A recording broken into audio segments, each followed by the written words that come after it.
Hello दोस्तों, आपका स्वागत है मेरे यूट्यूब चैनल में। आज की कहानी है पहली मुलाकात। आज सुबह घर में कुछ ज़्यादा ही खटपट चल रही थी, जिस वजह से मेरी नींद भी जल्दी खुल गई। उठकर जैसे ही मैं कमरे से बाहर गया, मम्मी शुरू हो गई। अच्छा हुआ तू खुद ही उठकर आ गया, वरना अभी मैं आने ही वाली थी तुझे उठाने के लिए। चल अब खड़ा मत रह, जल्दी से तैयार हो जा। मुझे पता था कि कहाँ जाना है, लेकिन फिर भी मैंने मम्मी से पूछा, क्यों?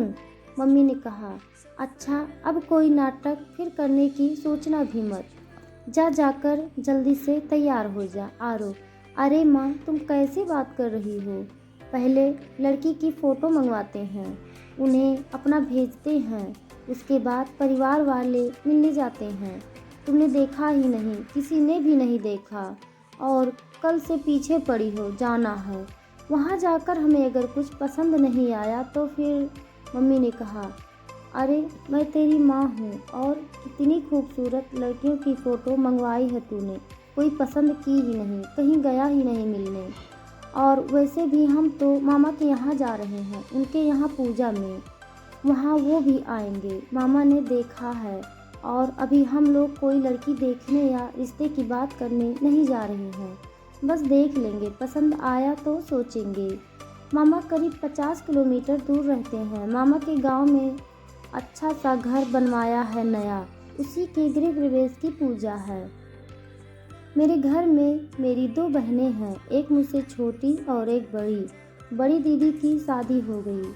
अब माँ को जल्दी है मेरी शादी की, इसलिए जहाँ भी जाती हैं उनकी नज़रें ढूंढती हैं अपनी बहू को। तैयार होकर हम सब अपनी कार में बैठकर निकल गए मामा के घर। करीब 2 घंटे में हम पहुँच गए। लड़कियों के मामले में मैं थोड़ा शर्मीला हूँ। मैं जब भी ऐसी किसी जगह जाता हूँ तो नर्वस हो ही जाता हूँ। वहाँ जाकर सब लोग पूजा में बैठ गए। मैं वहाँ बैठा बैठा सभी को देख रहा था। लड़कियों को देखकर यही सोच रहा था कि कहीं यह तो नहीं, कहीं यह वाली तो नहीं। खैर पूजा खत्म हो गई। मैं कुछ काम से बाहर गया, वापस करीब 1 घंटे में आया। तब तक कुछ बात नहीं थी, सभी मेहमान भी खाना खा चुके थे। मम्मी मेरे पास आई और कहा, खाना खा ले, फिर निकलते हैं। और सुन, लड़की मैंने देखी है, मुझे कोई खास नहीं लगी। लड़की को उसके दादा दादी ने पाला है, शायद मामा ने उनसे भी बात चलाई होगी, इसलिए अब वो कह रहे हैं एक बार लड़का लड़की को अकेले में बात करवा दीजिए। वो लोग की जिद के आगे मैं मना नहीं कर पाई। तू एक बार बात कर ले आरो। माँ, जब तुम्हें ही पसंद नहीं है तो मुझसे क्यों बात करवा रही हो? मम्मी, मैंने सिर्फ एक नज़र देखा है, ऐसे किसी के मुंह पर थोड़ी मना किया जाता है। तू बात कर ले, फिर बाकी मैं संभाल लूँगी। मैं घर के बाहर एक गार्डन में बेंच पर बैठ गया। माँ ने कहा कि तू यहीं बैठ, मैं उसे यहीं भेजती हूँ। मैं वहीं बैठा रहा और अपने फ़ोन में झांकता रहा। थोड़ी देर में वो आई और आकर कहा, हेलो। मैंने अपना मुंह ऊपर किया। एक सिंपल सी, थोड़ी सांवली सी लड़की थी। चेहरे पर कोई मेकअप नहीं था, कोई खुशी या नर्वसनेस, शायद उसे भी पता नहीं था कि उसे लड़का दिखाया जाने वाला है। मैंने खड़े होकर उसे हेलो कहा और बैठने को कहा।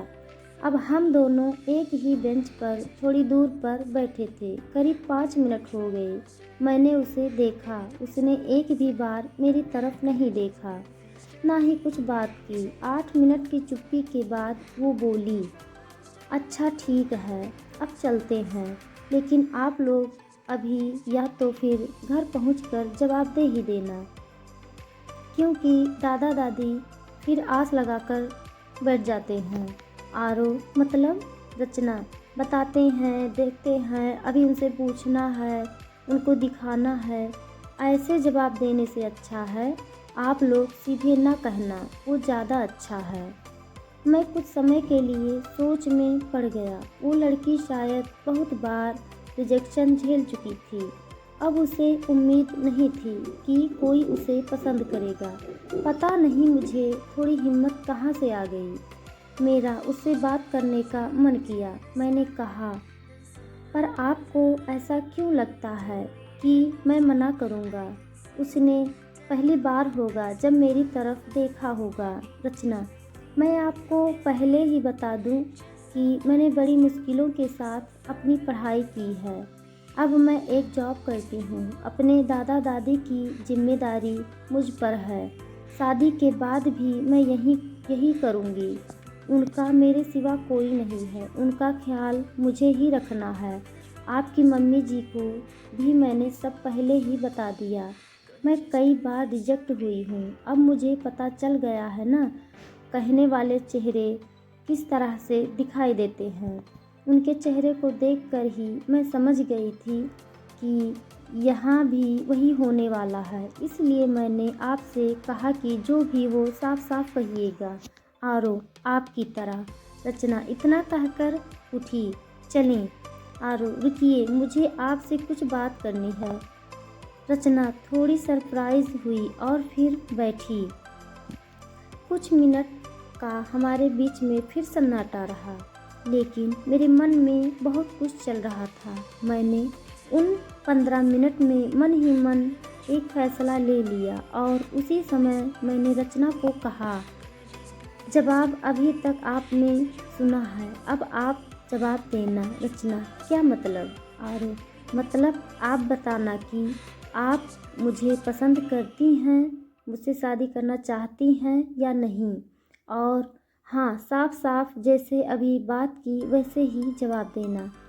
रचना के चेहरे का रंग बदलने लगा। चेहरे पर जो बेरुखी थी अब वो धीरे धीरे शर्म और हंसी में बदलती दिख रही थी।